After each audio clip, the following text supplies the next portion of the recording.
Hey, so I have some really exciting news. Paranormal Now will soon be part of the exclusive KGRA membership. Now, I'm sure this will be not so good news for some people out there, as Paranormal Now has always been a free podcast. But KGRA has become like family to me, and they are changing their format, and I had to make a choice. It was not easy to stick with KGRA or go independent as a podcast. I've decided to stay with KGRA, but the great thing about this membership with KGRA is that it includes archives from Paranormal Now and every other show that has ever existed on KGRA, including amazing shows like Richard Dolan and Linda Moulton Howe. There'll be exclusive content, live events, and video content only available to members. So I hope you'll consider joining membership. As of now, there is a 1-year promo. If you sign up for a 1-year membership, if you enter the promo code PARANOW21, you will get 30% off that year's membership. That said, stay tuned because there will be a new discount code for monthly subscribers. So right now it's $6.99 per month, but we want to bring that price down for you as well. So as soon as I get that promo code, I will bring that to you in next week's episode. So as of now, this podcast and the following 2 podcasts will be available free. After that, all of the podcasts will be exclusive to KGRA. The live feed, however, will still be free, the live audio feed, but the video and the archive will be a part of the KGRA membership.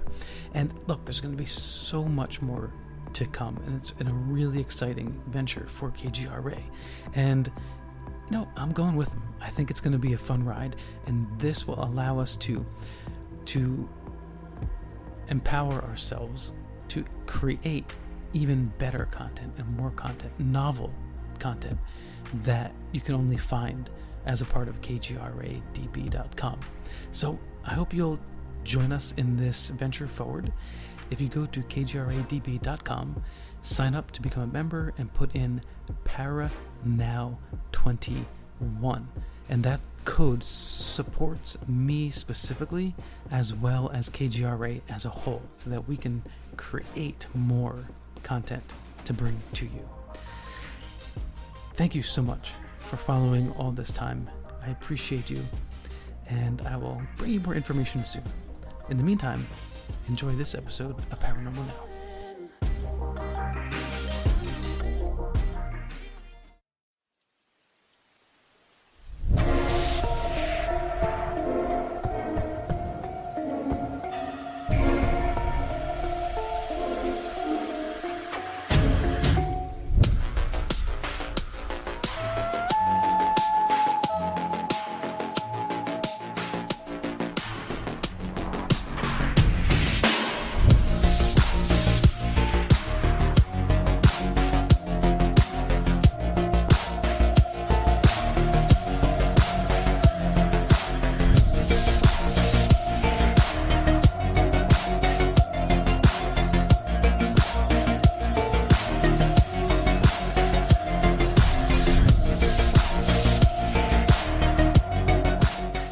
However you are and whenever you are, welcome, good souls, to Paranormal Now. I'm Alan B. Smith. Join us as we traverse the cosmic highway of paranormal portals and tantalizing turnoffs. And tonight will be very tantalizing. So gather around the campfire. It's a ghost story night with our special guest, Kristin Lee. She's the author of Paranormal Confessions at the Bellaire House. So, oh wow, as soon as I said that, my light went off. That is creepy. Okay, so for everyone who's watching on YouTube, did you see the light go off as soon as I said the Bellaire House? Holy cow, that was not planned. All right, so we will continue with the haunting stories as we just organically started with one right off the bat in a moment with Kristin Lee. If you want to find out more about this show as we go, you can find me on Paranormal Now at Paranormal Now on Instagram or on Twitter at Paranormal_Now. And of course on Facebook, That is Paranormal Now Radio. In the last 30 minutes, we'll open up the phone lines. You can call in and ask Kristin your questions. And that KGRA-DB hotline is 855-472-5483 or 1-85-KGRA live. All right, Kristin Lee, she is the author of Paranormal Confessions, and she is the owner of the Bellaire House in Ohio, which was built in 1847 on the banks of the Ohio River. The Bellaire House is reputed to be one of the most haunted houses in America. Since the early 20th century, it has earned a reputation as a hotbed of paranormal activity and reports of apparitions, curses, psychic assaults, and violence. Let's get right to it. Kristin Lee, welcome to Paranormal Now. Hi, thanks for having me. How are you doing? Good. How are you? I'm great. Totally awesome. Thanks. All right. Yeah. So is that something that happens when you do interviews? Odd occurrences, lights going on and off? Sometimes I did a radio interview with someone a couple of years ago, and we actually did catch EVPs. There were EVPs that were coming through. There were disembodied voices that were coming through. It was pretty intense, but we in Bellaire right now, it's storming pretty good. So, you never know what's going on. I've always wondered, what kind of stimulations there are externally or environmentally that might enhance a ghost encounter or haunting. For instance, if there is a storm and there is electrical charge in the air, does that contribute at all to the apparitions? Yeah, I definitely feel like the energy, electricity energy, the spirits can feed off of that to communicate with us. They can grow stronger. Entities can grow stronger. And if you put a group of people in there that are open, in tune, psychic, medium, intuitives, empaths, or just people that don't even know that they are, but are, it definitely amps it up. It truly does. Have you seen the ghost at the Bellaire House? I have. I really have. Twice in the Bellaire House. Well, no, 3 times in the Bellaire House I've saw, and this is over 16 years, full-fledged apparitions. The first time was when I was asleep on the couch when our family lived there. And there was this gray figure of a man. I opened my eyes and it was not sleep paralysis because I felt the cushion of the couch go down. And when I opened my eyes, it startled me. I was scared. And there was this man just sitting there looking at me, but you could see through him. And I screamed, "Who are you? What do you want?" And he had no expression on his face. It was a complete and total flat affect. And took him a couple of seconds, but he got up and he walked into the foyer and he vanished. And that was the first time that I saw one in the house. Another time is when I was walking home from work and I was living in Salem, Mass. And I was walking past the witch burial and I was like, "Oh, that's a beautiful sunset. Let me take a picture of this over the cemetery." And as soon as I hit the flash, there was this figure that was kneeling down over a tombstone. Yeah. And I was startled, so I went and sat at the lobster shanty and I started shooting Jack Daniels because I couldn't believe it. But, another. So advice to all future investigators: go to the lobster shanty to reflect upon your paranormal excursions. Okay. The lobster mac. There you go. All right. Yeah, I mean, like we were talking before the show, I used to be a smoker, and so if something like that happened, that would be the first thing I would have done, is light up a cigarette and reflected upon what just happened to me. Are you in tune because of tell us a little bit about where you grew up.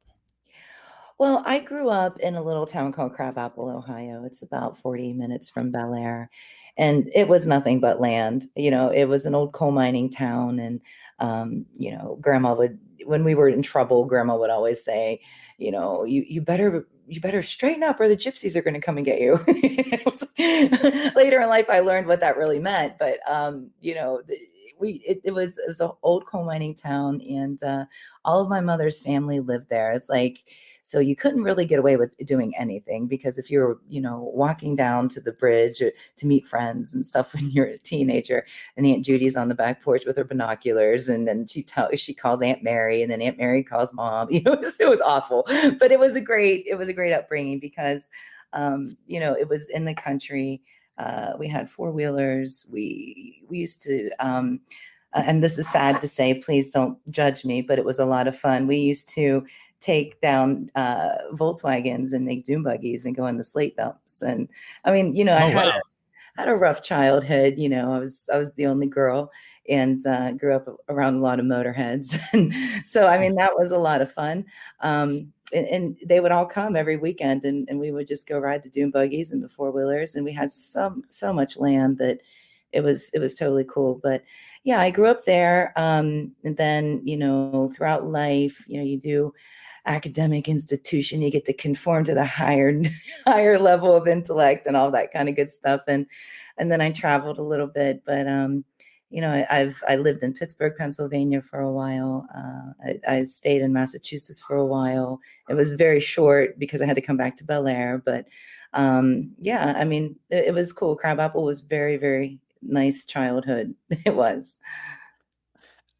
When you were a child, as a kid, did you have any encounters? No, I really didn't. But reflecting back, when people ask me that, I remember laying on rafts, because we had swimming holes and swimming pools and all that kind of good stuff.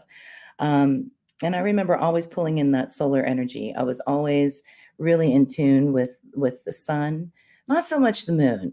The moon was cool, but I really liked the sun, and I really liked the stars. I liked the planetary alignments. So I knew about the planets when I was probably 4 or 5 years old.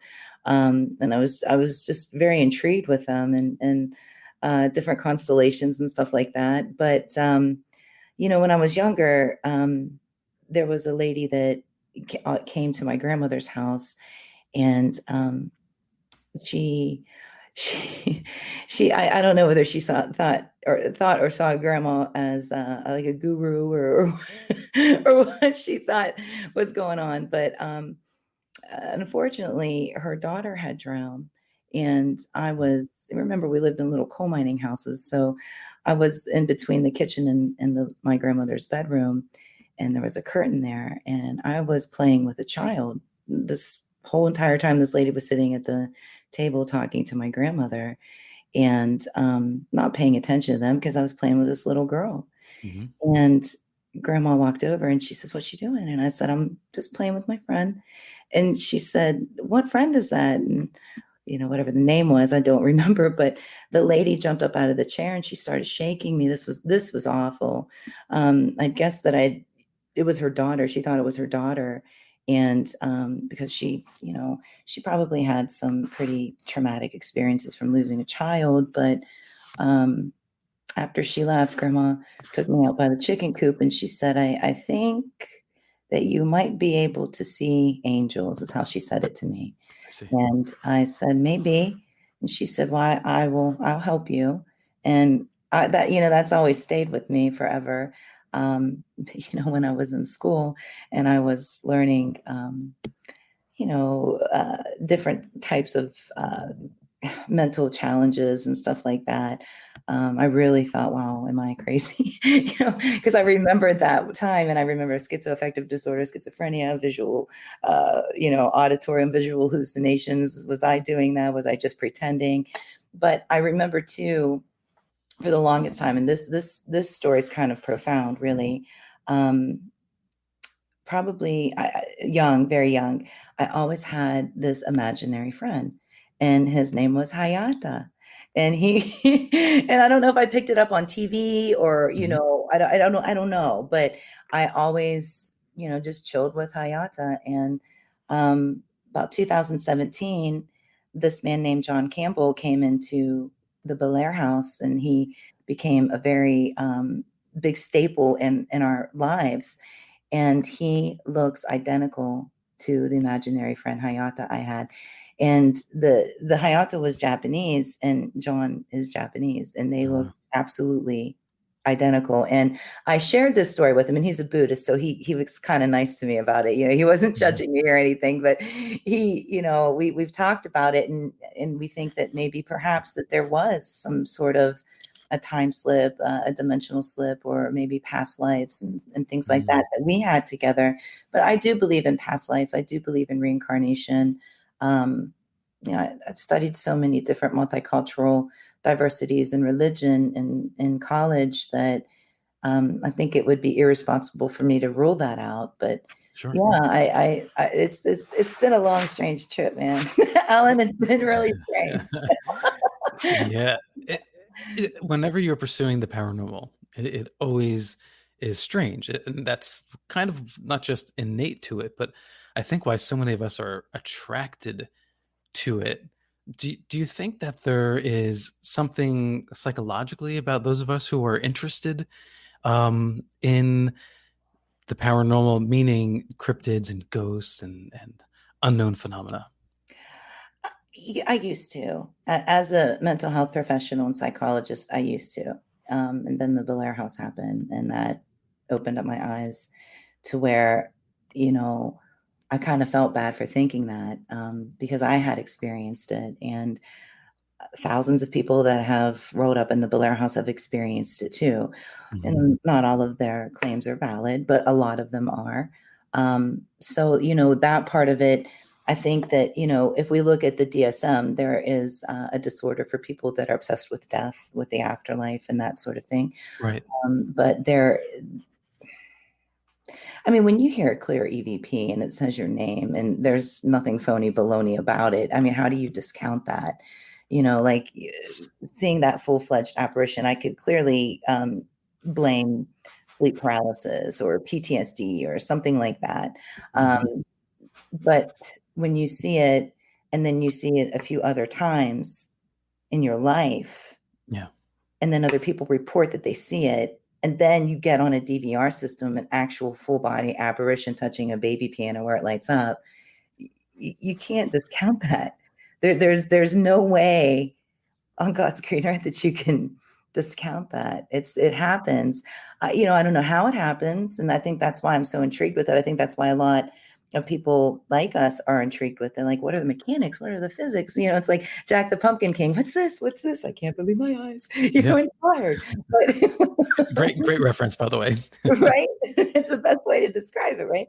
But it's sometimes I sit there and I scratch my head and I'm like, nah, we're crazy. We're all crazy. We want to believe it's nothing different than free association. Where they put plots up. Right. But then if you say that, then that's saying that every religious person is crazy too. Right. Yeah. And then if you look at the Catholic churches, and the Catholic hospitals, they pray to God. They have churches in them. And who are they praying to? It's invisible. Yeah. And the Catholic Church, especially with demonology and the mythology built into that. Wow. It's human beings we have always not just sought, but we have seen. And, people come and report what they have seen. And this happens every day. And for some people, I had a friend in high school, she had a gift and she didn't want it. She didn't want it. And because she felt like a freak because of it.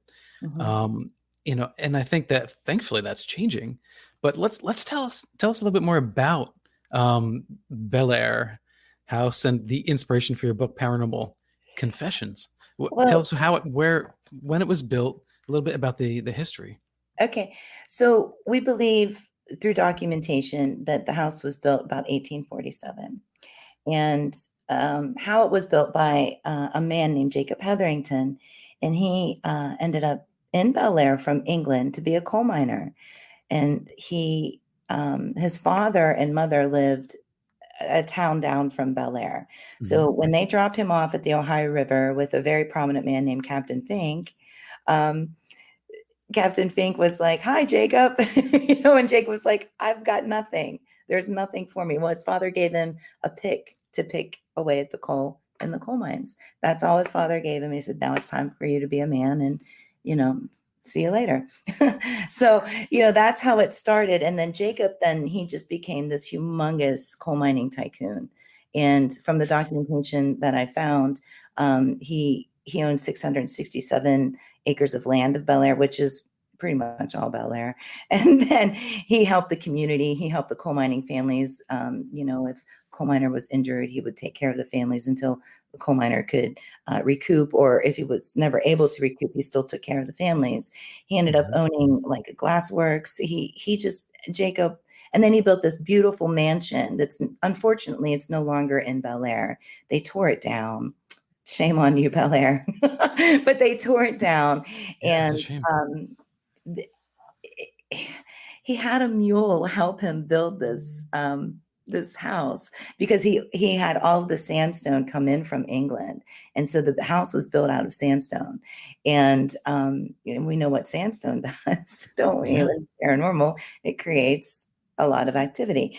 So, and then the mule would help him in the coal mines. He worked right beside all of his coal mine workers. So all of his employees, he rolled his sleeves up and he did what he did. And, for me and the people that helped me at the Bellaire House, I'm rolling up my sleeves because Jacob did the same thing. So I'm kind of following his pattern on how, to be a good citizen, to carry on that legacy.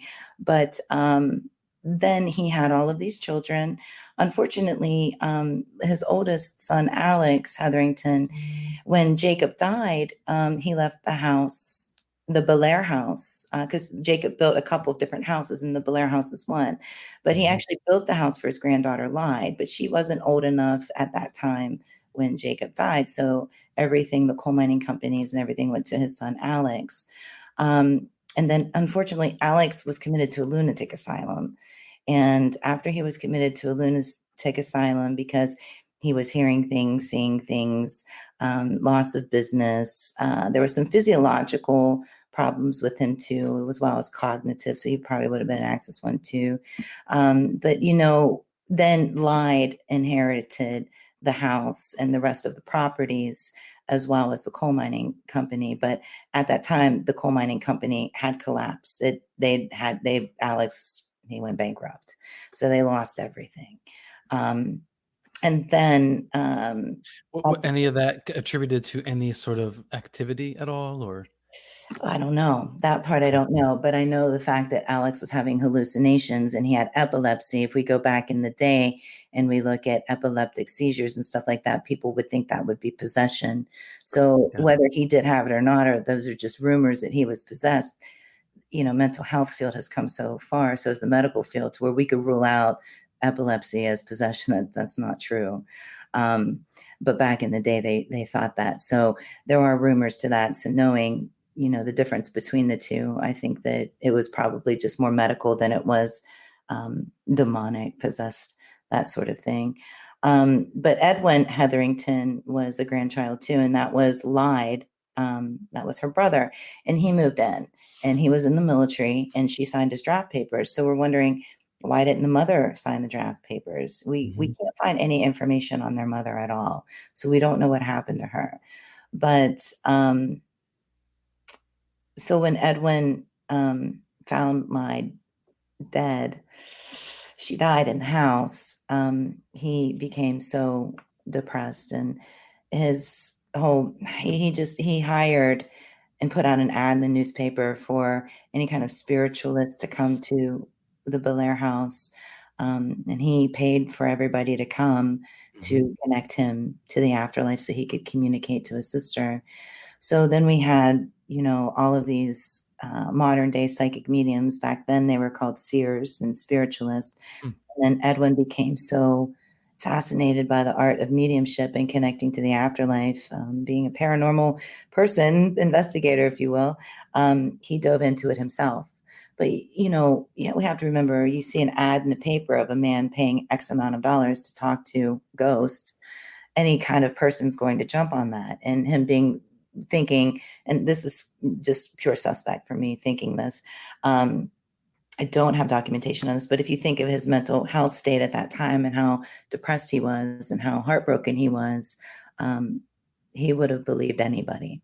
And we still see that stuff going on today in the psychic medium metaphysical world. That's sad. Sure. Charlatans do get away with a lot because they find victims, basically. So I guess your mental health training serves you well when you're approaching, cases. Do people come to you as a consultant at all? No, they don't. They do not. I wish they would, because that's the first thing I go to when I do private residential cases. I just did one a few weeks ago, and I'm always going in with questions like, what are you on medicine? Are you taking your medicine? Have you been to a psychiatrist? Have you been to a psychologist? Do you know the difference? Those types of things. And who in your family is, those types of things to rule out. And then I do have a nurse named Carol Lawrence that works with me. She, believe it or not, she's 78 years old and she keeps going. She doesn't stop. Oh. And so she works with me, and she goes, through the psychotropics and the side effects and stuff like that. And we educate people, because there are some residential cases that it could be just, you need to see your doctor. I think you need a med adjustment. And then there's some cases that it's not like that at all. Well, I guess if you can corroborate that experience with other witnesses, or you yourself go into a space and experience something similar, then that would support that this person had an actual experience. Yes. Yeah. So we want to rule out the psychological first. We do, anything like that. I've got to rule that out. And I even did that to myself. I think I diagnosed myself 50, 60 times while living in the Bellaire House. Am I crazy? Right. Right. How's that going? Are you still sane? Sometimes I do. There's days where I'm like, the whole damn world's crazy. But then, after you sit back and you really think about it, I think it's just denial. Like, this is not what we were taught as a society. We weren't taught this. We were taught this way, and now we've got a whole bunch of different varieties to really contemplate and premeditate and think about. Yeah, the tools that are out there now versus 20 plus years ago, are they helpful in investigating these cases? I think so, but there are times when I still pull up my handy dandy hack shack. I swear to God, I do. And I hook up the wireless speaker now, because we've moved up in the world. And, I still get the static and the but, I also have Stephen Huff's Portal, and it's an awesome, cool piece of equipment. That's a whole bunch of guitar amplifiers put together. And, you can turn down the gain, the reverb, and all that great stuff. And you can actually put your SBS in there. You could SBS 7 in there. You could put anything in there. For those who don't know what an SBS is, can you? Oh, well, I'll break it down real simple. It's bigger than this, bigger than this, but it's bigger than an iPhone. Spirit box. Yeah. It's a spirit box like radio, and it pulls in white noise and it changes channels. And the theory is that when a spirit is communicating with you, when they gain enough energy with you, they'll spat out words that you're asking them. And if it is 100% making sense, then it actually is spirit. Okay. All right, we're going to take this conversation onto the other side of this break. There are so many stories that Kristin has written about. So we'll talk about those haunted encounters of Bellaire House and so much more. This is Alan B. Smith for Paranormal Now on KGRA Radio. Thank you all for joining us tonight.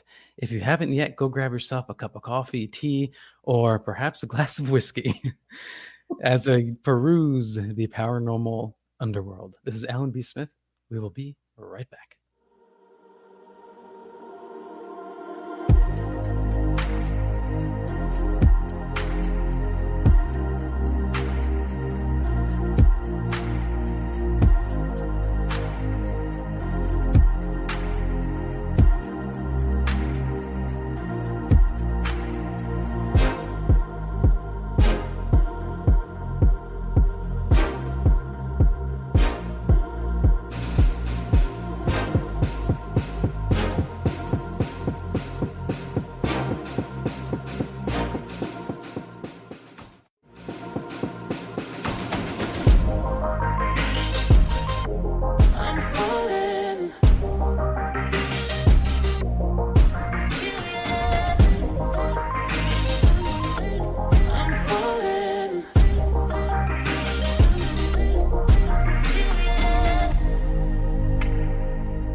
You're listening to Paranormal Now on KGRA-DB.com. This is Alan B. Smith, your grateful host tonight. Thank you all for joining us. Our guest is Kristin Lee, author of Paranormal Confessions.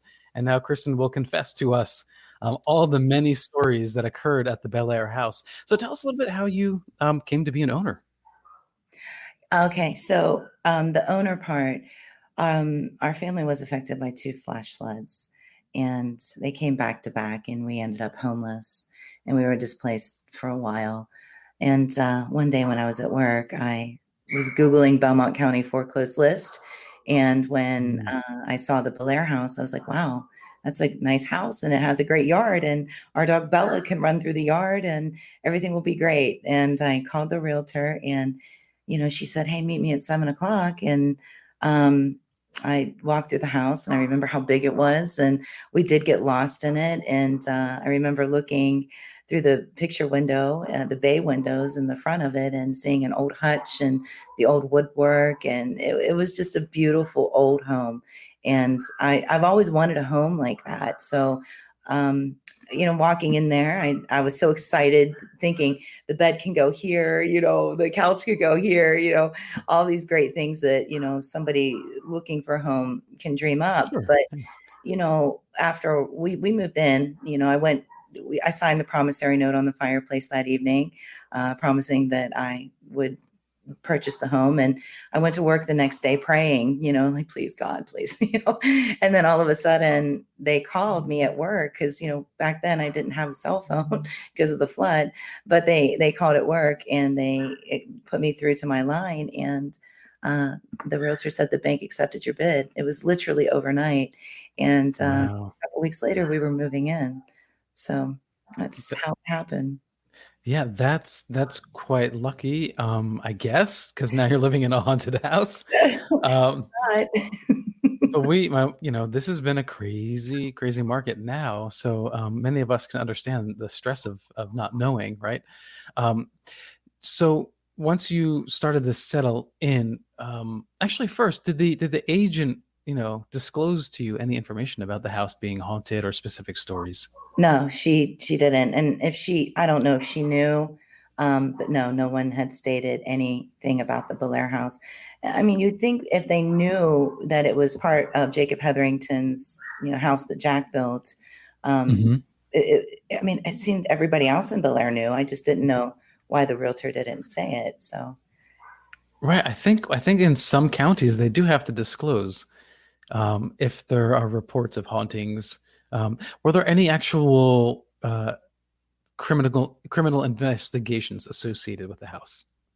not criminal, not that I'm aware of. No. Okay. So what's the root? Why is the Bellaire House haunted?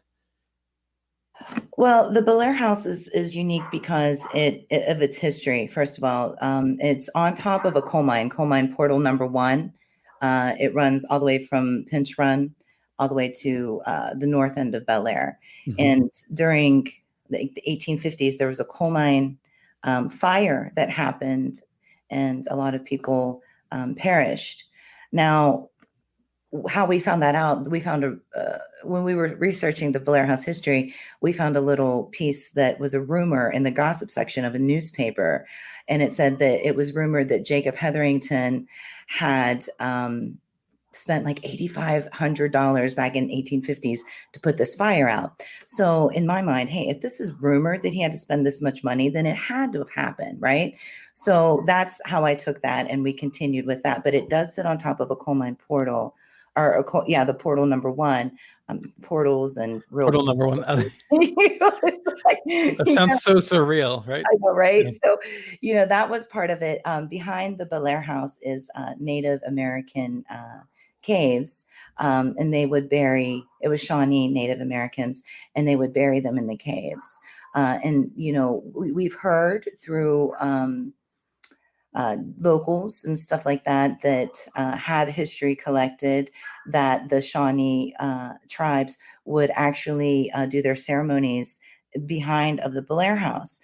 So me being, the big planetary science astrologer geek, I would always look up at the night sky behind the Bellaire House, and you can see Mars, Jupiter, Venus, and different constellations like Ursa Major, Ursa Minor.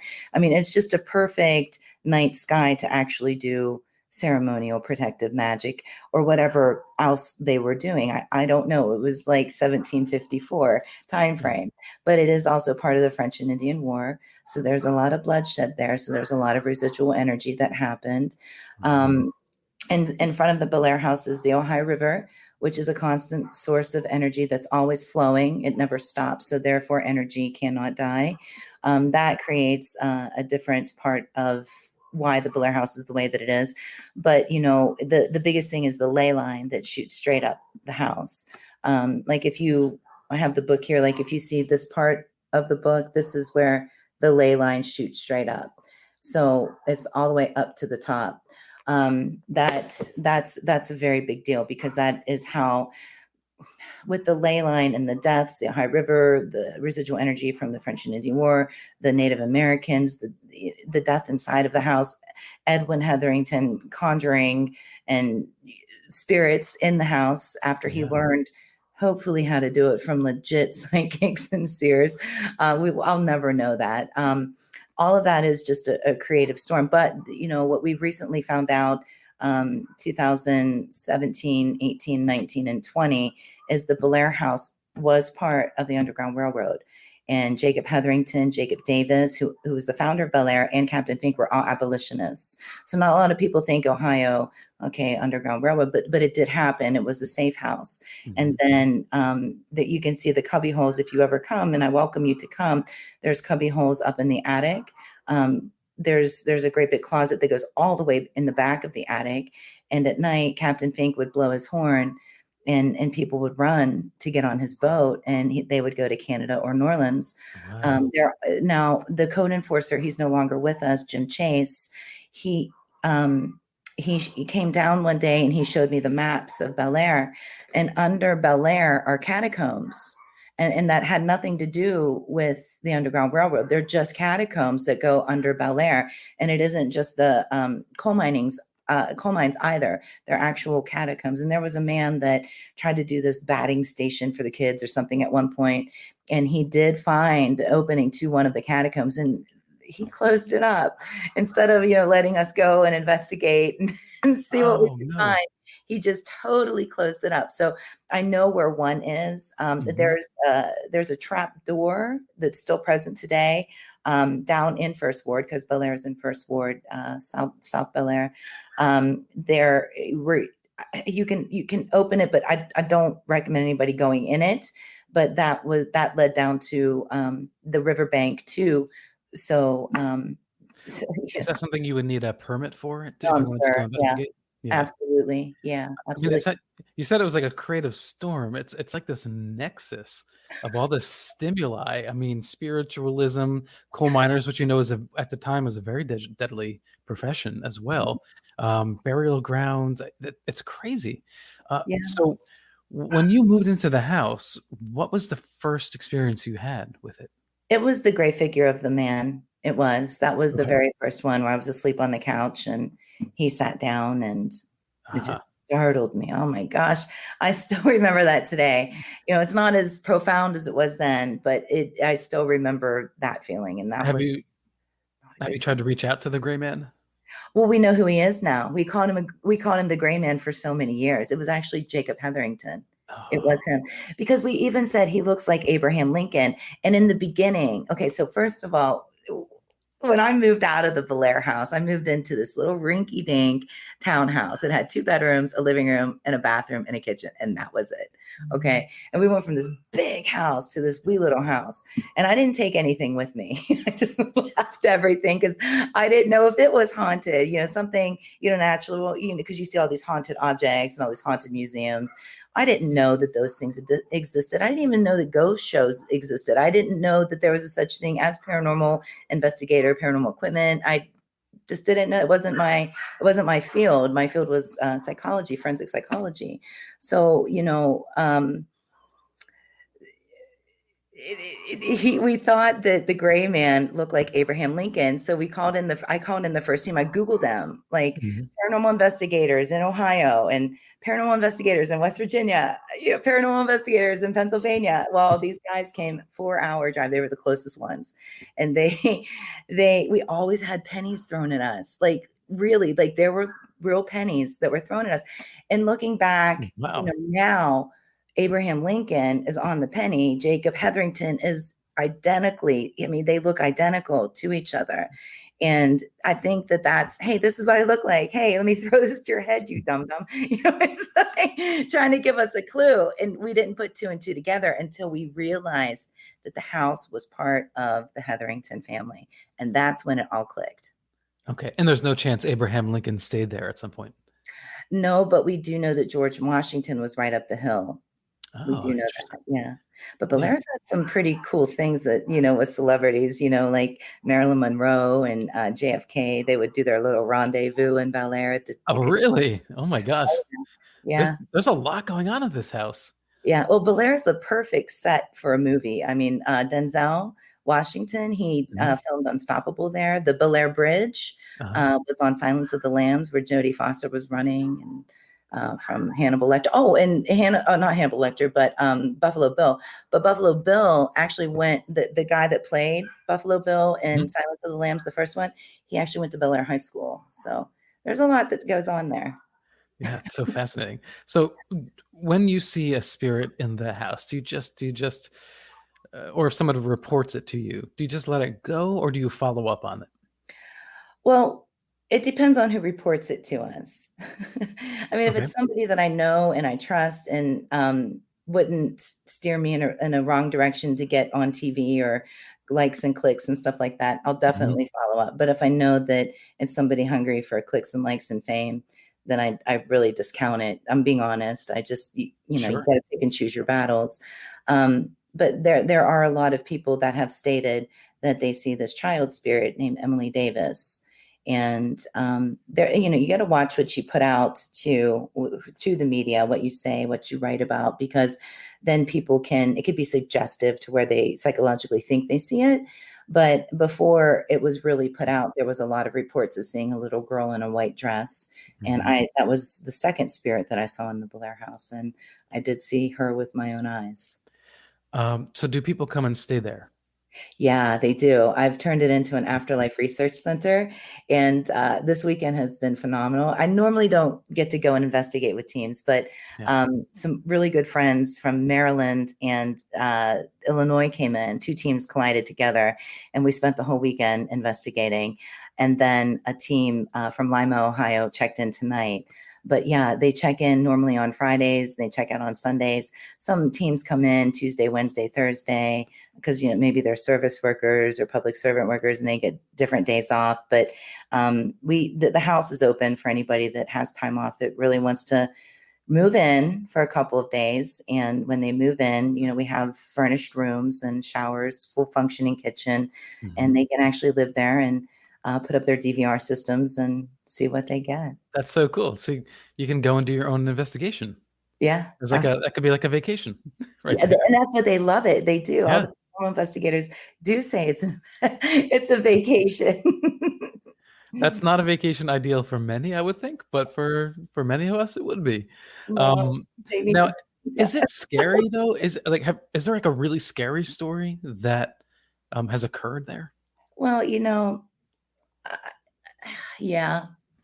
It happened recently. I've not told anybody about this, just my close circle. So about springtime frame, I was filming for something, and I received an attachment, and I'm always practice safety, and I've had to change my diet, certain things that trigger paranormal, trigger entities, spirits, daemons, if you will, to prey upon you and take your energy. And it was awful, really. So, I did receive an attachment. It was very, very scary. This just happened. So I was down for a couple of months. I was very lethargic. I thought I had COVID, but I didn't. I immediately went and got a COVID test, and I did not have it. But I'd lost my vision. We were down in the basement of the Bellaire House, and it felt like somebody threw sand and dirt in my eyes. And I was rubbing my eyes, and I was asking who's here with me, not in spirit, but what person and body with a pulse was there to help me get out of there. And another investigator was like, it's just me. I'm just here. I'm holding the connect. And I'm like, where did everybody go? And at this point, I can't see anything. I was completely blind. I lost my taste. I couldn't smell anything. They had smelled sulfur. I was not able to smell that at all. At some point, somebody said, I feel like I'm in a subway, and you know how subways smell sometimes. And I couldn't smell that. Then I started screaming. I lost my cool. I was very scared. And I started screaming for my friend, and he came downstairs, and he literally had to carry me upstairs. And somebody thought maybe something fell from the ceiling and had gotten into my eyes, and I was flushing my eyes out with water. And somebody said that I turned gray. But there was nothing in my eyes. There was nothing there. So I was able to get my vision back. But the next day, I had cold chills. I was so cold. I couldn't move my neck. Like my back felt like somebody had put like a railroad tile, like one of those spikes in my back. So every time I had to like talk or turn to somebody, I would have to like go like, that, because I couldn't turn my neck. I couldn't rotate my neck. Yeah. And the next day we had to shoot in a cemetery to pay tribute to the Hetheringtons. I wasn't able to do it. I started to get cold chills. I couldn't physically move. So I came home and I went to bed. That next morning, I immediately woke up and peeled myself out of bed, threw kosher salt in the shower, was swishing it back and forth in my feet. Then I decided to go lay in the hot tub and throw a whole box of kosher salt in the hot tub. My husband almost killed me for doing that, but I didn't know what else to do. And then I went to my friend's shop to where they would do deep tissue massage and Reiki. And I felt a little bit better, but then a couple weeks later, stuff started happening in my house, and it wasn't my imagination. It wasn't psychological. So in the kitchen, we have like a knob where you turn the lights on, right? Yeah. And if it's a switch, that could be easy. We don't have electrical problems. This is our new home. That isn't haunted, and it has never been haunted. It's never anything like that has ever happened here. But I was talking to my son, and the lights just turned off, completely turned, like the dial turned down. Yeah. And my son is an investigator because we own the Bellaire House. I really don't think he had a choice, but he's in the kitchen. He's like, could you please tell me who's here with us? I'm like, not today, Lane. We're not doing that today. Just let it go. And then I had to get the paranormal clergy to come here and cleanse my home. I could cleanse my own home. I know how to cleanse houses, but this is my home. And you know what I mean? Sure. So I wanted somebody else to help me, but we all pitched in together and we did that. But I had to get with Bishop James Long, who's in the book, and he had called me one night. I was at the edge of my bed, and I'm just sitting there thinking, why am I even living? Like, why am I even here? Like, the world doesn't need me. All of that stuff, like the stuff, like, because when you get into possession, we have infestation, depression, oppression, all of that stuff. At this point, I was really in oppression.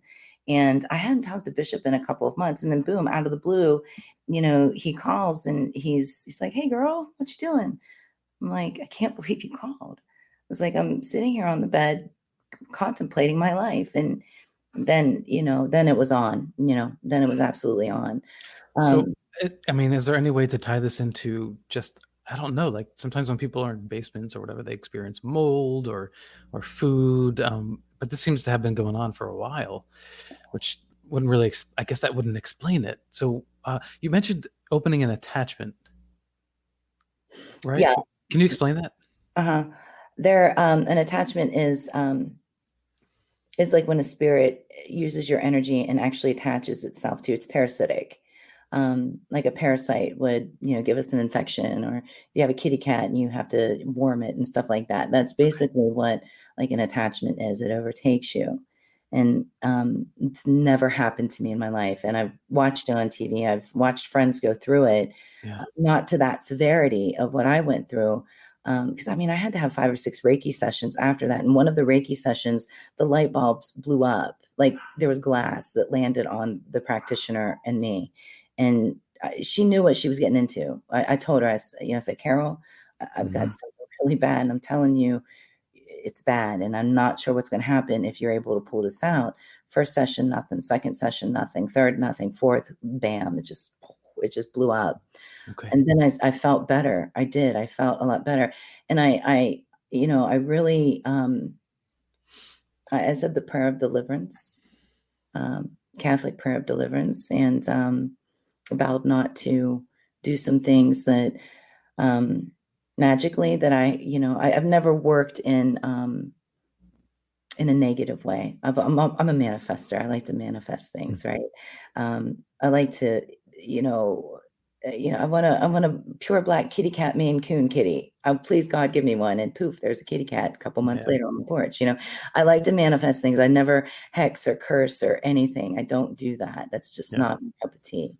But could that be what the attachment wants? It wants you to become afraid and to give up gifts that you have and that sort of thing. I mean, because they are nefarious and trickster like often.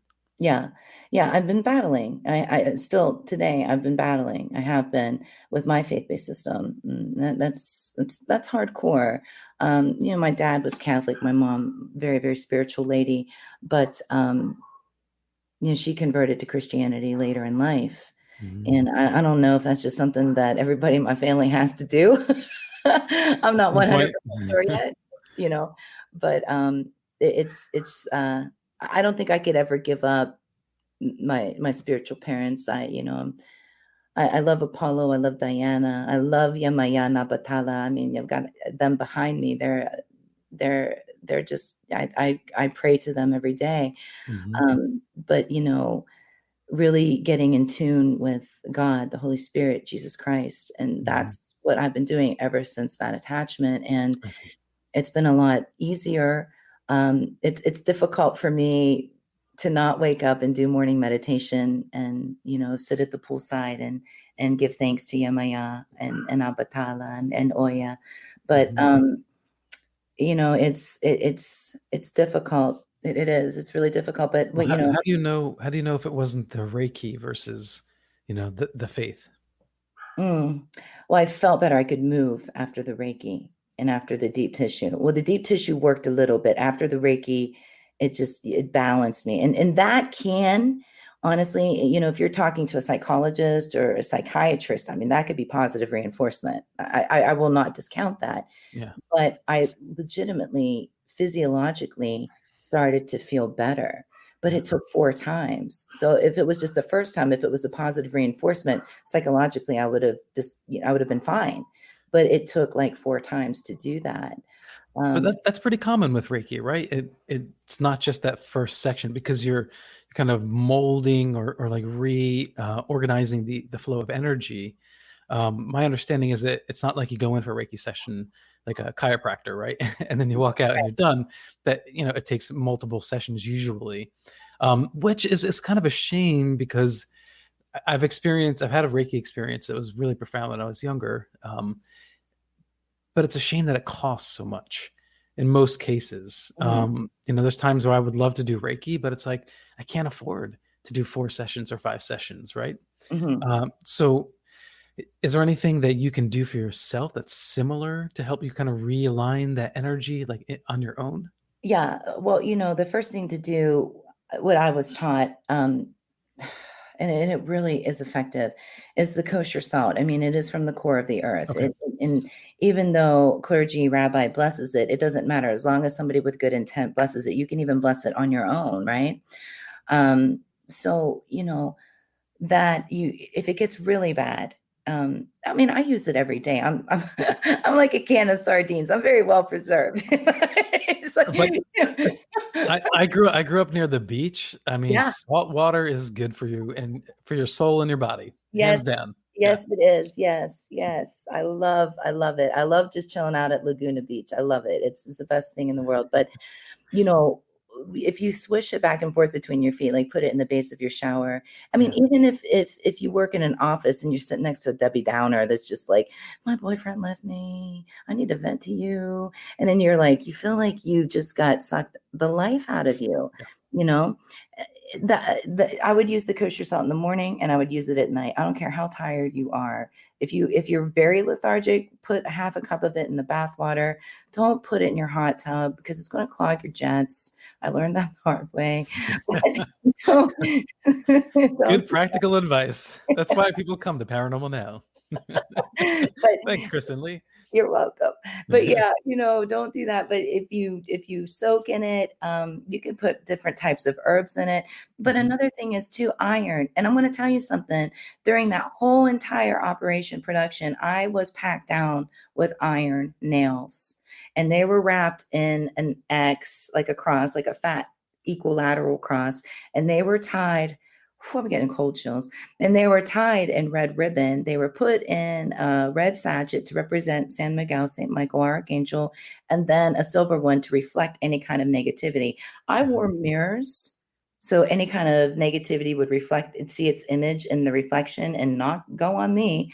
I wore scissors to, make sure that there was cutting of cords and all of this stuff. But the person that was downstairs was doing some really bad things that are not allowed in the Bellaire House at all. And they completely and totally tilted the house, and they put all of us in danger. Yeah. And well, let's hold it right there, Kristin. We're at the second and last break for tonight. We'll continue this story on the other side, and I promise you we'll get to more of the haunting stories that Kristin wrote about in the book, Paranormal Confessions. This is Alan B. Smith for Paranormal Now on KGRA-DB.com. I will see you on the Inverted Upside Down.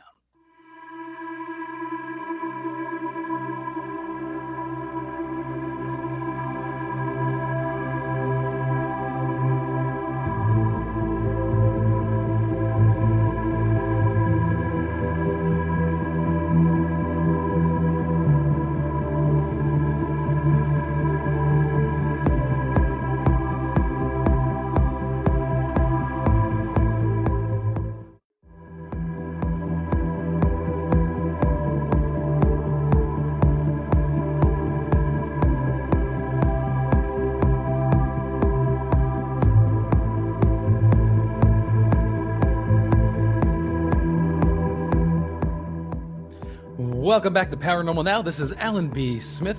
Thank you for joining us tonight with our special guest, Kristin Lee, and we are discussing her book, Paranormal Confessions.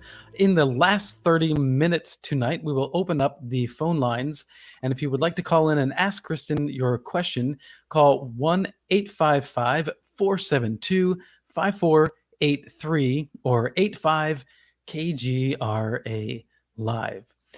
Kristin, so let's wrap that story up. And so how are you feeling now? And how did you resolve that? Are you still processing this? I'm still processing it. I didn't go into the Bellaire House for quite some time. So about the second week of July, I finally went back in, and I didn't stay long. My friends had tried to say, you're going to have to overcome this fear. Why don't you spend the night with us? I'm like, I've never spent the night in the Bellaire House since I've moved out. I tried that once. It didn't work. Why would I try that now? It's just, that's not a good idea.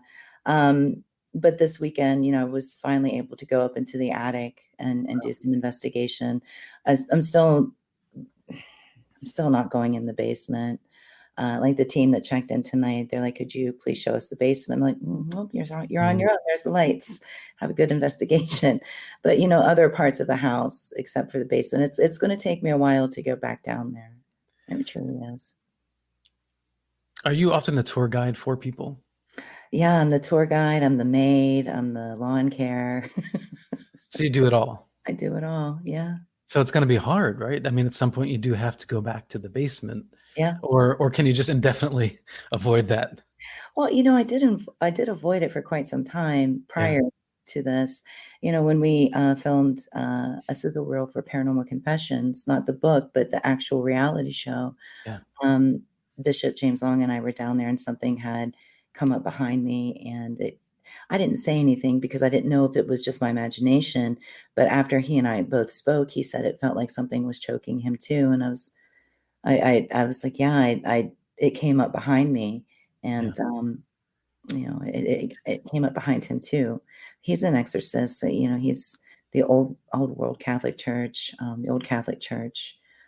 He's a very dear friend. He's a big staple in my life. So This past year, it must have been different, obviously, with the pandemic. mhm. Did that affect activity in the home, having less or no people at times coming to the Bellaire House? Well, we were very busy during the pandemic because you could get a family that was cooped up in a house for months I see. Yeah. and family investigate, one, maybe mom or dad was the investigator, and hey guys, pack your clothes. We're going to the Bellaire House for the weekend. So no more than 6, because our governor here in Ohio, DeWine, said no more than 6 people. But Mhm. we did have to, what was the most challenging part about COVID and operations of the Bellaire House was designing a stay spooky safe cleaning policy. And my cleaning time and disinfectant time actually ended up to be, in the beginning, like 2 hours, and then my husband would come in and help, and my son would come in and help, and we were able to tackle it. We had it down within 40 minutes. You take the top floor, I'll take the middle floor, you take the bottom floor, and we didn't there was a sign on the basement because it's always the basement. They're creepy anyway. They are. Like, Yeah. here's your can of Lysol, spray as you go down. Here's your Clorox wipes. Do what you got to do. And you know how hard it was to get Lysol and Clorox wipes and bleach and peroxide during that time. It was so difficult. But Sure. the teams or the families, actually the families and some teams that lived together that would come in, they would bring extras, and that I can't thank them enough. And one of our investigators, Kat Lang, she worked at Walmart, so she would always call me. She'd be like, Chris, the truck's here, get up here now. It was so cool. So we were able to keep in stock what we needed to keep going. Yeah. Had we not been able to, we probably would have closed the doors. But we always used to do be walking. It's like walking into a hotel. You have your comforters, your fitted sheets, your pillowcase. So we just had to strip Mhm. everything down to one fitted sheet and tell everybody to bring your own towels, bring your own blankets, because we can't Sure. disinfect those. Yep. So they've conformed to that, and that makes it a lot easier on me right now. So I'm going to kind of keep that. Maybe you'll keep that, right? Don't tell anyone. That's why. Uh, sage is a natural antibacterial. It's Mhm. so the burning sage and smoking the house helps to kill bacteria as well. Yes, yeah. We did that for that purpose, but people that come in and want to sage to think that they can cleanse the Bellaire House.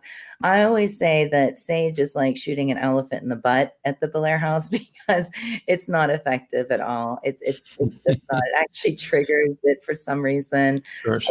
We have not figured that part of it out, but people go outside, they cleanse their bodies, right? They totally Yeah. cleanse their bodies. And that's really what sage is made for, not like an actual home. But that's But what. it's about intent as well, right? I mean, we sage in our home just because, Mhm. and we put in whatever intention we want behind it. Yeah. I'm on the fence as far as certain superstitions go, but some things I just do anyway because I feel that, it's like the crystal ball, right? The crystal ball isn't, some magical device. It's just the person who's using it as a tool. Mhm. And so, what is your favorite tool then, if you are trying to clear a space or calm a spirit? Oh, a tangible tool. Very old world. So I always sweep it out. I use a broom. A broom. So, Uh-huh. a broom is your talisman. Yeah, yes, yes, it is. Here in my home, I sweep out negativity. I Yeah. do it every Sunday at 1:00 in the hour of God. If I miss that for some reason that I'm tired, then I'll wake up on Monday and work in lunar energy at 8 a.m. and sunrise, and Hmm. do it that way. But I do sage my body. I do a lot of salt, a lot of frankincense and myrrh, a lot of that. The child you were speaking of before, was that Emily Davis? Yes. Okay. Are there any other children that inhabit the house? Um, Probably, more than likely.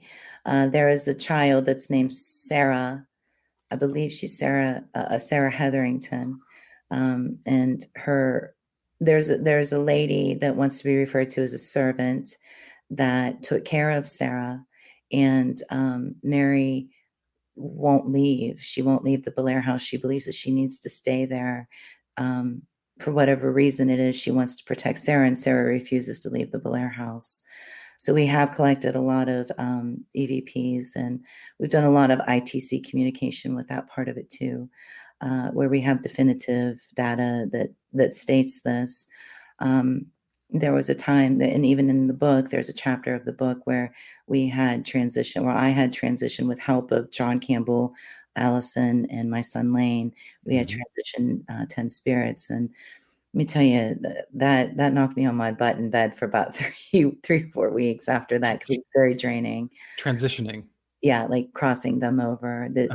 We don't hold spirits at the Bellaire House. If someone comes through and says, "Help me, save me, free us, freedom. We want our freedom," I will make sure 100% that, to the best of my ability, or whoever I can pull in to help, I will help them do that. Do you know Natalie Fowler? Natalie Fowler. She's another an intuitive psychic and investigator, and she does the same thing. It's not about exploiting the spirits, right? And I love that sentiment. I think that's very important and healthy. Otherwise, you are just going for clickbait, right? You are just going for money. And I never have a problem with anyone making money off of something that they're fascinated with or interested in. I mean, that's what we all do, whether it's a doctor or a psychologist. We pursue things that we're interested in, and if we can make a living, that's great. But who are you as the person operating within that role? And I do appreciate that you sound like you actually care about these spirits. I do. Mary had said that she was my friend. Kristin Lee is my friend, and we heard that. We heard it clear as day, and to me that means so much. And with any kind of deity that you meditate or pray to, I truly believe that the Hetherington family chose me. I really do. I'm very intuitive. Now in my life, I work full time as a psychic medium, and just the feeling, the cold chills that I get right now, even talking about it. You can't see it because I'm all, in long sleeves, but just knowing that I'm doing well by them. I'm making sure that they aren't exploited. I don't want any harm to come to any of the spirits that communicate with us. And I feel like they're my family, like they're my spiritual family. I truly feel like that now. And I think they know my intent. I truly think they know it, and they know I'm not going to let anybody. I'll throw somebody out of the house before they disrespect. Can a spirit still be at peace and remain in this plane? I think so. I think some of them that, with the ley line, we have to look at like the light in the lighthouse, how the beacon just goes across the ocean, and sailors or people are drawn to that. Well, there's the land. I feel like spirit sees the ley line as that beacon of light, and they're drawn to that, and they can come in. And sometimes I call it a paranormal playground, because there's so many different spirits that port through that, and the portals that we could be talking to a Sally one day, and next day we could be talking to a Bob, and they have no association with the house, and their names have never been reported. So, I mean, I do feel like there are new spirits that come through that way. But I do feel like some of them are at peace. But, in the spirit realm, we do have we do have homes. We truly do see our deceased loved ones. We truly can congregate with our deceased loved ones. If you've always wanted to live in a brownstone, well, guess what? You're going to live in a brownstone when you're in the afterlife. If you wanted to live in a log cabin on the lake, you can live there. It's real. It's truly real. And I feel like sometimes spirits go on journeys. Sometimes there's different spirits in different dimensions, different, like a record, old school record players, right? You just pick the needle up and you move it to next song, next song. That's how it is. There's just different dimensions, and some of them can skip that song. They can skip that dimension and they can port to a different dimension. But if you're congregating a whole bunch of energy and you're pushing out a whole bunch of energy, and you have a whole bunch of workers in there that are just straight from the heart, like pure intent, pure love, pure peace, and those are the kind of people I like to work with, then it can ascend. That energy can ascend up, and then it can be like that beacon, and then all of the spirits will gather to that. The horrible way to say it is like a fly strip, and the flies coming to the fly strip. That's the worst way to say it, but it's a good depiction to see as an imagery, you know. Fly strip rather than a zapper. Yeah, no zappers. Oh my God, Zappers. I Okay. had one of those. Oh, it was awful. Yeah, you know what? We had it when we were children, and I kind of like that little sound every once in a while. But we're transitioning out of the city now into a more, a larger property, and we were talking about whether we should get a bug zapper, and I don't think I can do it. Probably not. Yeah. Just get the candles. Yeah, and there was a question in comments. Yes, saging, generally you burn the sage, right? Yes. But there was a comment as well regarding soap, like sage infused soap. Are these effective methods? And to build on that, where are you as far as being an apothecarian or Oh, yeah. involving herbs and medicine? Absolutely, 100%. Yes. I studied herbology for a long time. If you even get sage oil and you put some here, put some on your wrists, put some on the back of your neck, that will work too. I can never say it. Santos, was it Paul? How do you say it? I have it. Oh, Santo Paulo. We have those sticks as well. Yeah. Yeah, I love those. And the candles. Yeah. And that's new for me. Yes. I've got it burning back here. I don't know if you can see it. It's the bet. It smells so good. Oh my gosh. Yeah. So I use a lot of that. And there's sprays too. The sage spray, like that you can just squirt. I use that a lot. So yeah, there's so many different things. And hyacinth oil. I'm a big gardener. I love my flower beds are beautiful. I'm so proud of them. But in around Easter time, when the hyacinths come up, you can actually take those and keep them. And I always infuse them with extra virgin olive oil. And then I put it in a big jug or a big glass bottle. And that helps. And, a lot of people anoint their deceased loved ones and before they close the casket, so that no spiritual attachments can happen to their physical body that would possibly affect them in the afterlife. So a lot of people use that for that method too. I was raised Catholic as well. The one aroma I love is frankincense. Yes. Oh my God, that's the best. It's so calming and soothing. I mean, it really makes sense if you're going to a place of worship, right? Where you're there to reflect upon the divine. Like I can think of no other smell that is more divine and kind of helps tune you into that space than frankincense. Yeah, I love it too. I really do. So Footsteps in the Attic, chapter 6. Can you tell us about this and what other noises do you hear in Bellaire? Well, I want to tell you something.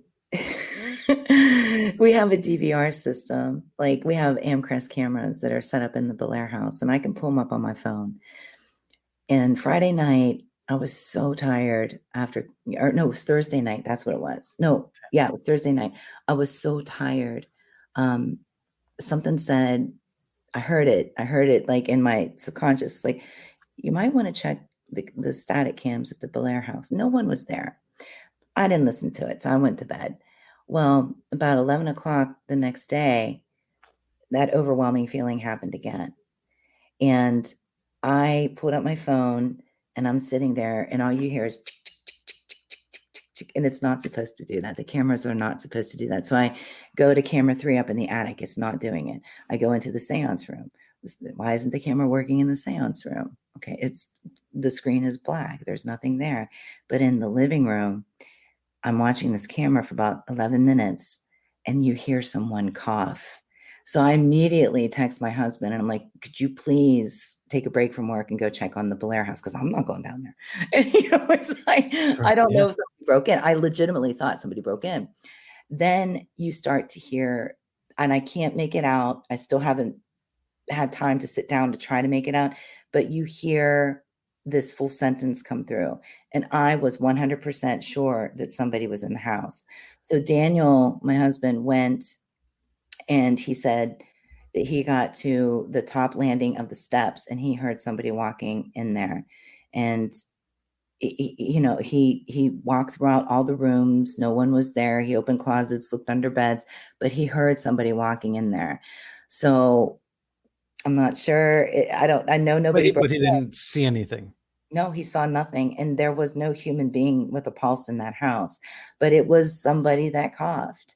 The attic is, all of the investigators say the attic is the hot spot of the house. But to me, I think the whole house is. It just depends on what room you're going to be in, what kind of a connection do you have? Is your intent good? Because the Hetheringtons normally don't talk to people that they don't like. They're not snooty. They know not to talk to people that are or just malicious people. They don't like that. They don't like that at all. And you said you captured some of this on your phone? I do. And I see, I never post anything like this because I never want to have my butt handed to me like, oh, that's fake. Because then I'd be like, no, it's not. And I can't respond. I never respond to negativity. So if anybody's going to type out negative stuff, you're not going to get a response out of me because I don't play like that. You just do what you do. But, yeah, so I never post it. There's one picture, there's one video, and we have tried to recreate this, I don't know, maybe 20 times, right? There's two nurses that come in a couple of times a year, and they're from New York. And one is a nurse that is a hospice nurse, and the other nurse is she delivers babies.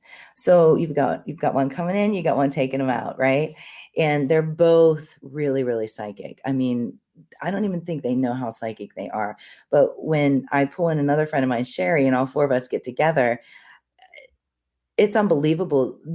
We were sitting right out, they were the first ones that came, when the bans left and we could all travel. Okay. And we had, we heard this voice come through, and she said, this lady, the spirit lady says, sit down and let me give you a reading. And I'm like, wow, this is really cool. So we're going to get a psychic reading from a spirit. Well, what the heck? Let's record this stuff, right? We did. So it was a 2-hour session. She would be like, 4 of Pentacles, 5 of Swords, and then we get this big growl at the end, this big, nasty monster, yucky growl. And you hear all of us scream like little girls, right? But we legitimately had somebody coming through saying tarot cards, and she wanted to be referred to as the queen and then the high priestess. It was so cool. And she came through again last night when we were doing a session in the attic. And I said, could you please tell us if the high priestess is here? Yeah. And it took about 20 minutes, but then she said, high priestess. And I'm like, oh my gosh, thank you for coming. Thank you so much for joining us. This is so cool. Do you want to give us another reading? And then 5 of Swords came out. So I don't read tarot, so I got to look up what 5 of Swords means. But I mean, I think that is a message that she had for us.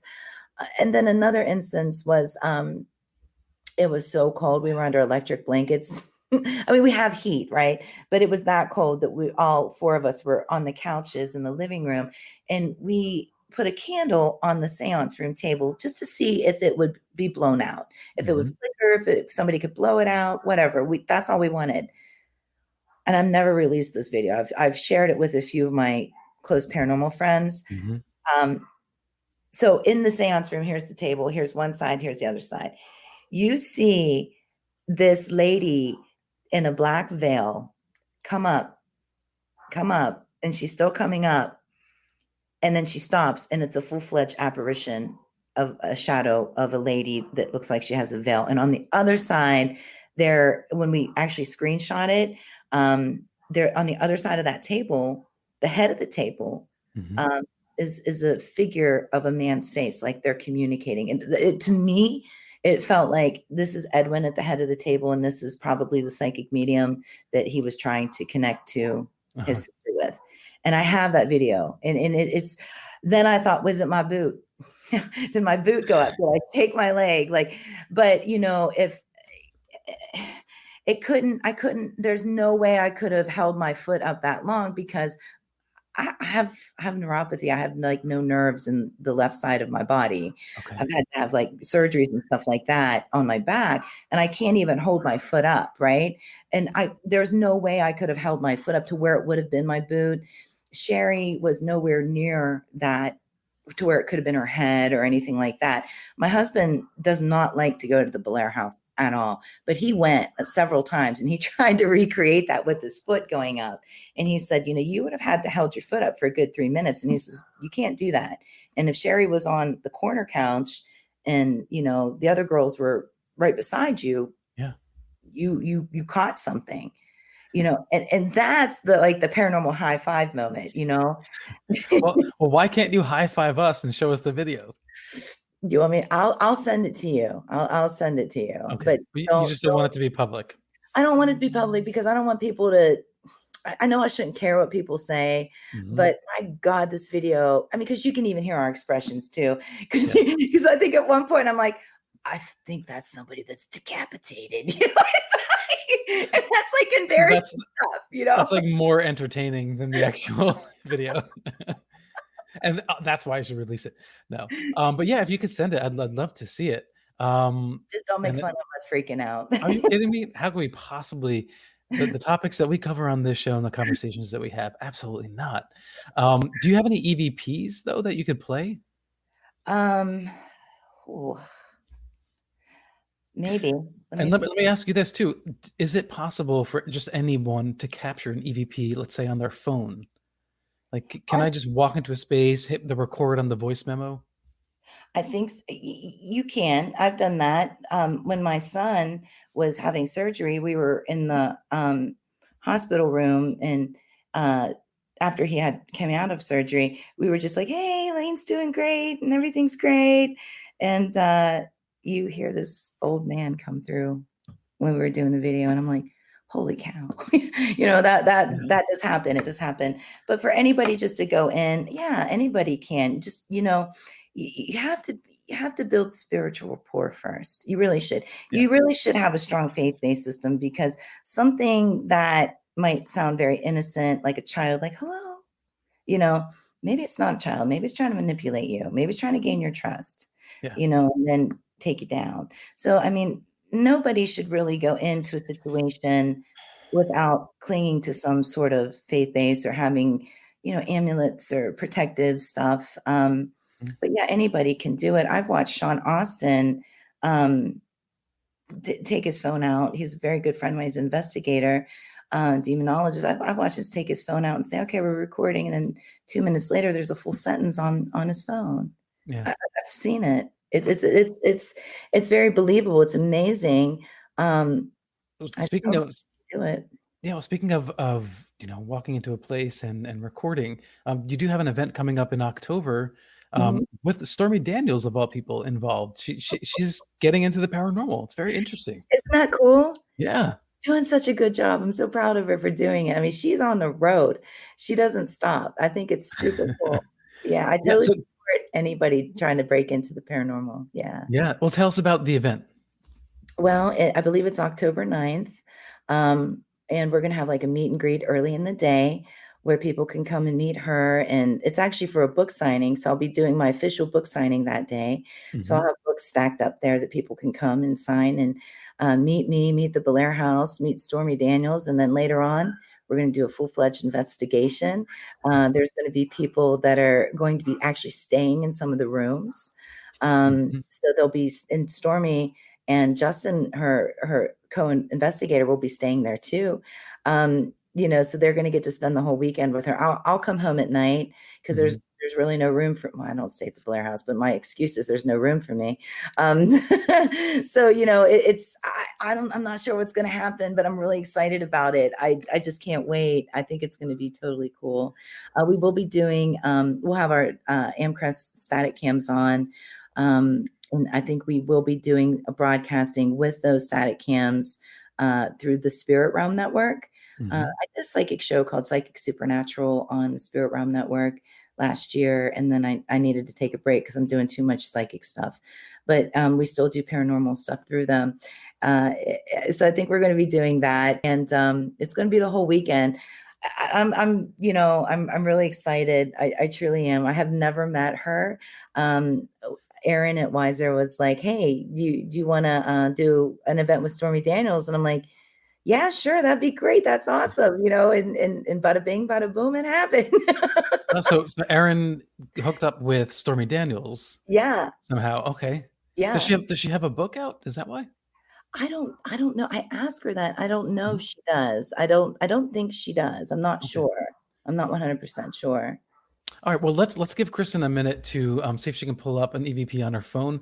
And just a friendly reminder to everyone: if you want to call in to the KGRA-DB hotline to ask Kristin your question or scare scare us with your own paranormal encounter, that number is 1-855-472-5483 or 1-85-KGRA live. And we'll open up the phone lines. Bill Skywatcher, our producer, will take your call. He'll bring you on the air, and we'll get talking paranormal with you and Kristin Lee. It's a strange field to be in. I've had an experience recently where, and I do appreciate Kristin protecting herself to a degree by not sharing certain videos, because there are people that will come after you just because they can, and often because they want to make a name for themselves. And we often use the term debunker. Kathleen Marden used a word that I like better on Peter Robbins' show, Meanwhile Here on Earth, last week, and that is disinformant or misinformant. Because often we present evidence, whether it's an EVP, a video, a ufological case, and you'll have someone come forward with a very weak fallacy argument and promote it and ring the alarm bells and say, aha, we've got them, we figured it out. You all are just people who have faith in something because you want to believe, and there is no evidence for what you want to believe, and they will run with it. And yes, they will attack on occasion, and sometimes try to entrap you, which I've experienced myself. But on occasion, we have amazing evidence like EVP or video, and it's simply undeniable. And I would encourage anyone who has doubts about this to go out yourself, right? Go into an area that is allegedly haunted and try your own EVPs. Go in with a good intention, ask the questions, do a little research before you go so you know what to ask, who you might encounter, and see what happens. If that happens, then we will, you will get your answer one way or the other. And then if you don't get an answer, try it again. For instance, with the Travis Walton case, there has been this back and forth about whether someone passes a lie detector test, if that means they're telling the truth or not. I've always felt, because they're not allowed in the court of law, that you can't just pass one lie detector test and then that's the end of the story. You're innocent of whatever you're accused of. No, if you pass multiple lie detector tests, if your mean average over time is passing rather than failing. And if you're well above the 50-50 margin, then to me, that's very strong evidence.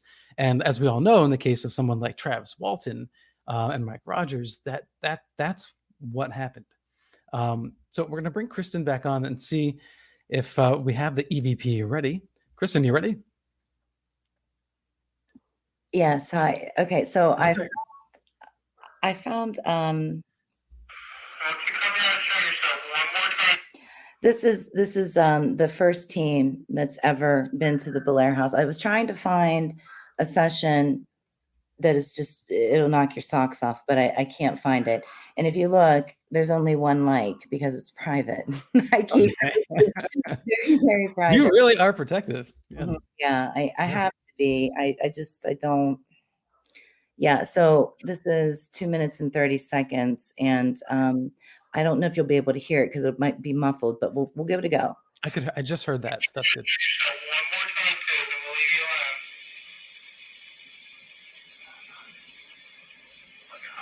Why not?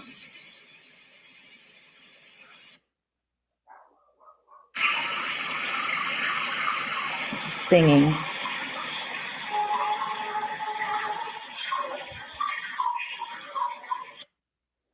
Wow. This one's humming.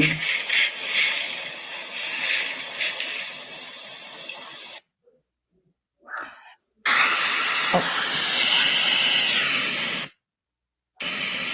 Norman.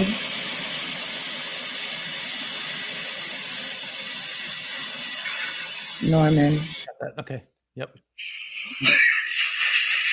Oh, this is it. Oh, this is it. Hold on.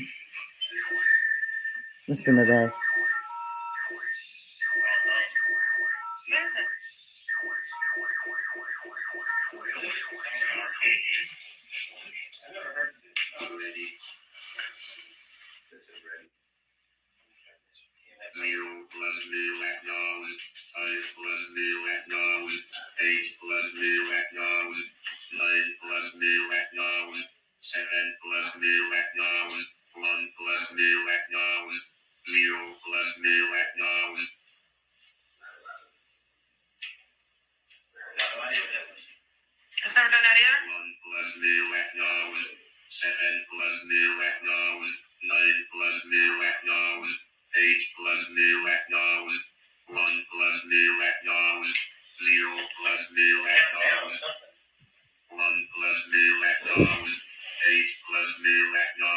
What is that?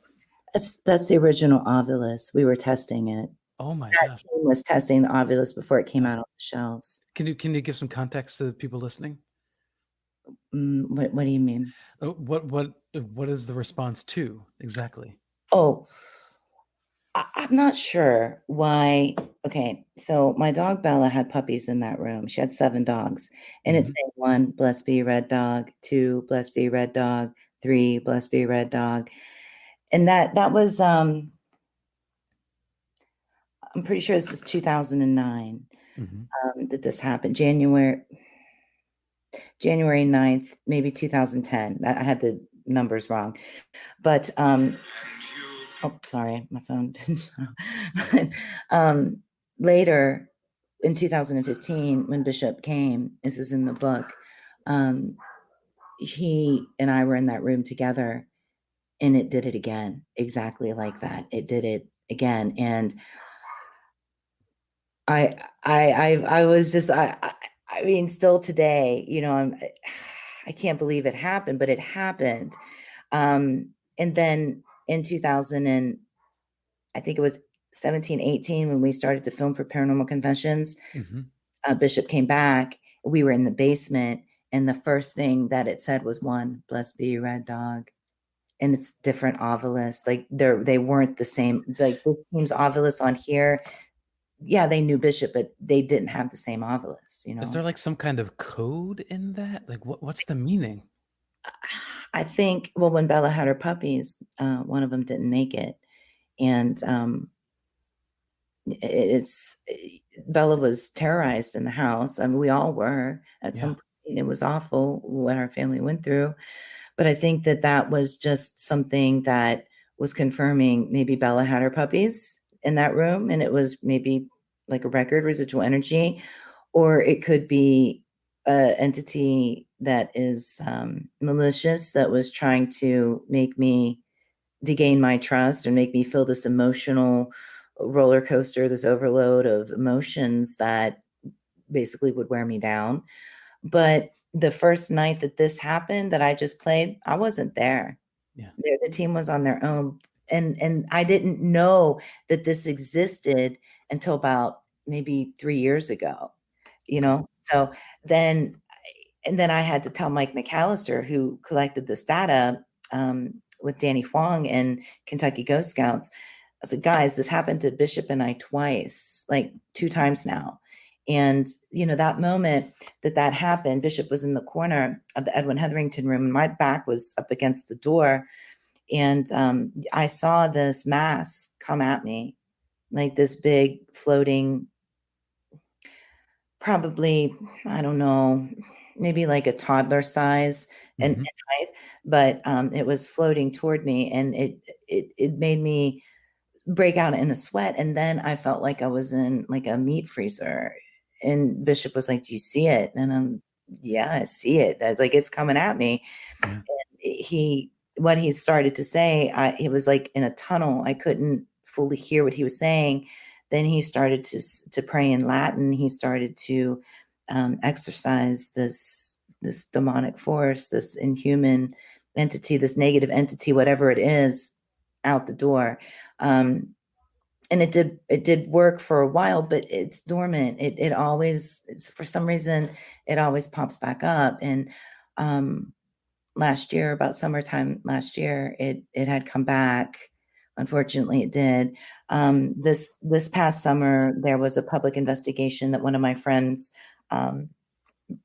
facilitated. He was like the lead investigator, and there were paranormal enthusiasts that came to spend the weekend at the house. And one of the paranormal investigators was actually pinned down to the bed.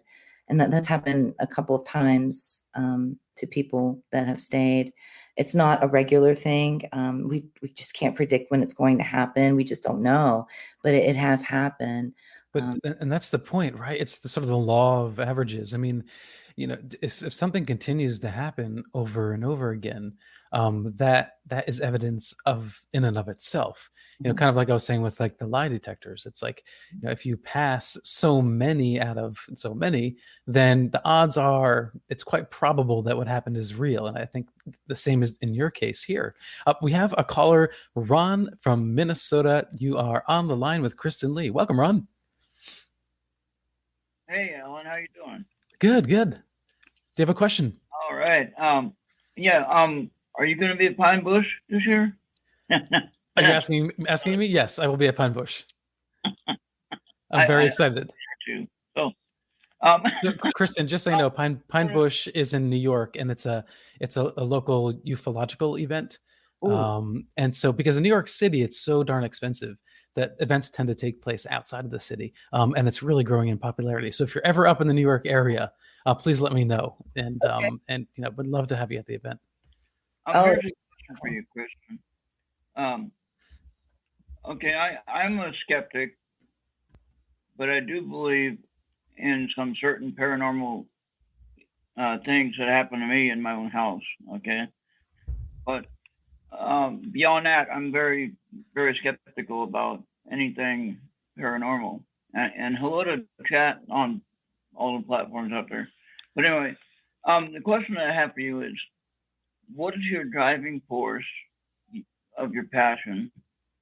And how has that molded your spiritualistic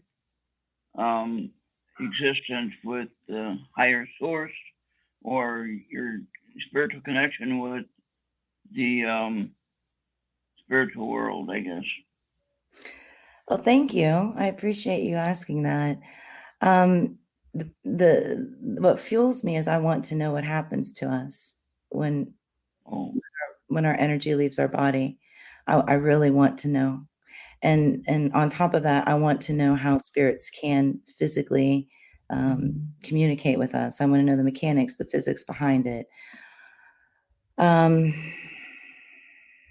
second part of your question, I've already forgotten. I'm so sorry. It must be the COVID fog. I'm so sorry. What was the second part? How has that affected your spirituality with the higher source, meaning like with God, and religious point of view? In the beginning, I was a high priestess of a Vega, Italian coven of witchcraft. It's hard to walk away from that because it's all that I've known for years. But I've kind of done a rewind, and I'm lean more toward Catholicism at this point in my life. But I will not discount that there are higher beings, and higher beings as in like what want to be referred to as the star people in the Bellaire House that come from a different source, which we do not know the source. And in the chapter of Paranormal Confessions, there is messages from them that state that Ormus is a life elixir. It can extend our lives. In the book, they had predicted these higher beings. I use quotes, aliens, if you will, that they knew that we were walking into like the dawn of a new age. We asked them what we needed to do in order to save the earth, in order to save our human race. I ask big questions and investigations. I just do. But they had stated to us that love, harmony, music would save us. We asked what was to come for our race, and they said that there was like a flu or a virus that was coming. There was also a big flood that was coming. They also stated, how do we cure cancer? They said Ormus. Ormus is gold, and if you scrape it. And do not do this. Do not ingest it. Remember, these are star people, paranormal people that are talking to us. So maybe it wasn't them. So please don't ever do this. Always consult your doctor. But the research that I've done, I found that people do sell this online, and they state, and I don't know if it's true or not, that it can reprogram your DNA. So I mean that is part of my spiritual belief system. I do feel that there are higher beings. I do feel like there, I believe in the saints. I believe in the archangels. I believe in deceased loved ones, ancestors that can communicate with us. I believe in Jesus, Joseph, Mary, Yamaya, Batala. Right now, I think that in this point in my life, because of the attachment that I'm just coming out of, like the paranormal attachment, I'm still licking my wounds, but I still have a faith base in God, and I still know where I come from. I know what my roots are, and they're totally different. It's like you have a whole table of spiritualists at Sunday table, and sitting across from the Catholics. That's how I grew up, right? So, I mean, it's like you just keep your head down, your mouth shut, and you let them talk. And the nuns and Sister Agnes and Father Carl was here, and then you've got all of the people that see crosses burning in the sky and God coming down and making miracles and people speaking in tongues. It's interesting, to say the least. But I do know that there are things that we can do in order to manifest the things that we need. And if we are good people and we have good intent, and it's nothing to harm anybody, most likely the things that you need in your life will manifest from a higher source. Absolutely, 100%. Great words. Ron, thank you so much for the call. Thank you. You do, and keep up the good work. Thank you, Ellen, for a great show. Okay, Bye-bye. Thanks, Ron. Have a good night. Right, so these star people, did you communicate with them through a seance? No, we did not do a seance that night. How do you communicate with them? Well, they've just been coming through. I've seen. Please don't think I'm crazy, Alan. You're in the clear here. Okay. One night in my own home where I live, I woke up and I felt like I was in the Bellaire House. And I'm like, what the hell am I doing in the Bellaire House? And when I looked down, I rescue a lot of different animals, and there was this cute little pit bull at the end of my feet, and then my chihuahua was up here. Mm-hmm. But we had risen. We were up on, like, we levitated. Right. Okay. This is crazy. This is a crazy story. And for whatever reason, I just thought, this is psychological. This is psychological. This did. I woke up the next morning completely, totally drained. Yeah. Like, I couldn't move. I'm like chugging orange juice, drinking water, just trying to refuel. And I was not able to do it. And then I clearly remember falling down. You know how you like shake when you wake up from a dream? Well, that's what woke me all the way up. I fell down, and it could have been a dream. That part could have been. Mm-hmm. But the next, and I have this on video too, and I've never shared it. I'll share this part to you if you want me to, but please do not share it. Okay, so No. I live in the hills, and Mm-hmm. there's no neighbors. Okay, none. So Ani, the dog, she's named after Ani DeFranco, the awesome musician. All right. Yeah. So she like starts viciously barking out the picture window. And I'm like, girl, what's going on? So I look out, and she's looking up, and I look up, and I see this like disc, right? And it's going back and it's going forth. And I'm like, I wonder if that's like a weather balloon. So maybe it's an airplane. So I go outside, and I'm starting to listen for airplanes. I don't hear anything.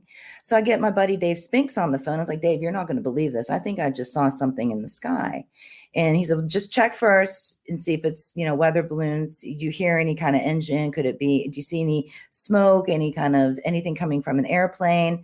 And I'm like, no. I said, it's piercing back and forth, and it's piercing back and forth fast. Mm-hmm. And then it just disappeared. That was the first time. The second time, and I wrote about this in the book too. The second time, I was laying in the hot tub, and it came back, and it just hovered, and it hovered, and it continued to hover.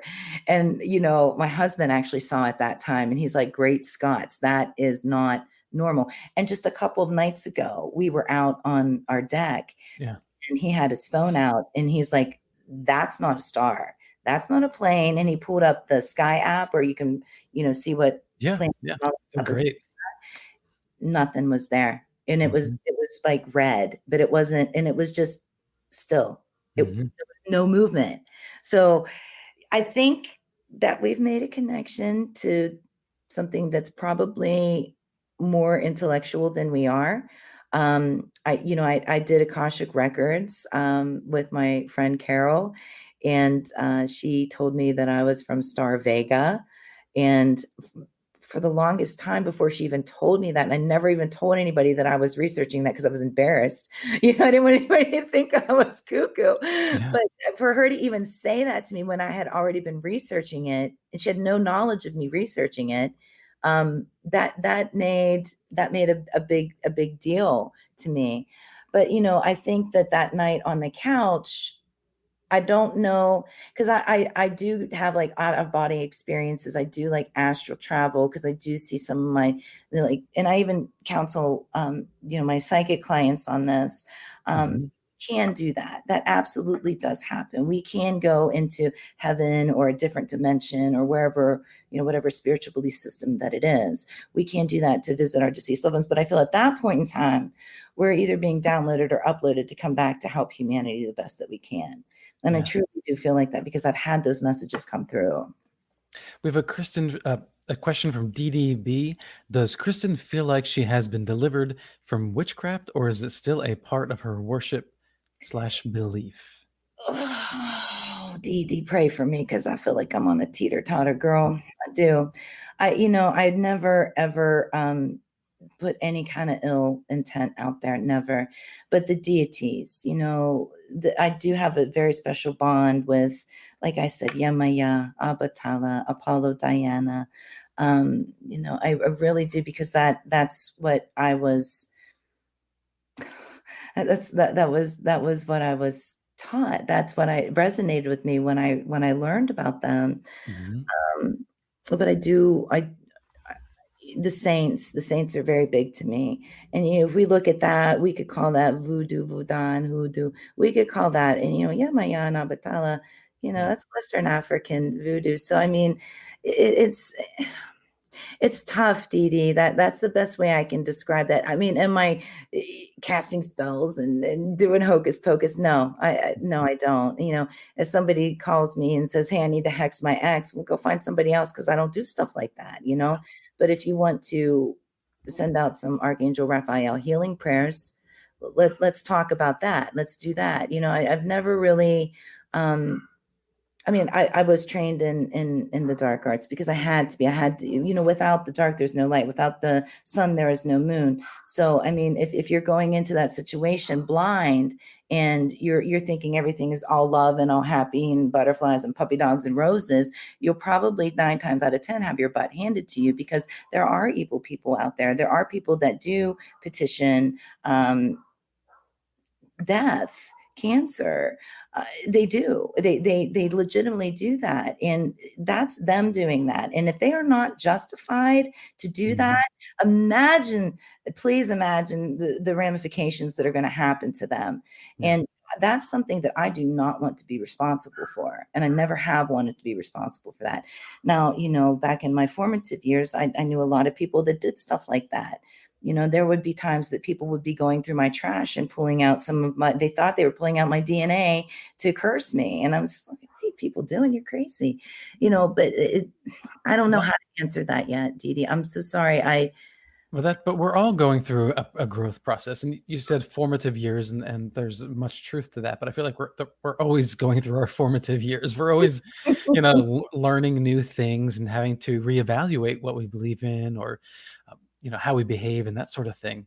But no, I'm friends with Heidi Hollis, who is, you know, very much a Christian now, non-denominational, and I am not. You know, I'm not at all. And I think that, you know, I think it's fine. You know, I am very Wiccan pagan friendly. You know, just long as whoever you are, if you have, like you said, kind of love in your heart, and that's your intention, then I think all of that other symbolism is moot. It's really who you are that's driving it. So I refer to what I call the universe with a capital U.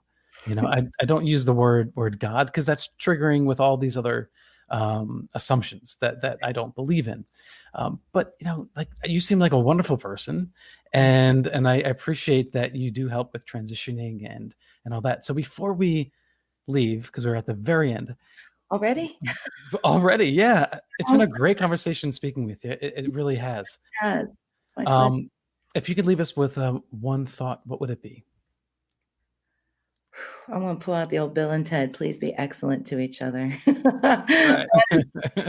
And listen to as much music and sing as much as you can. Even if you don't feel like you can sing, turn it up, because music is vibration. Vibration is a universal language. I mean, calculation is how we've been taught at the Bellaire House that other higher beings can communicate with us through mathematics, through calculation.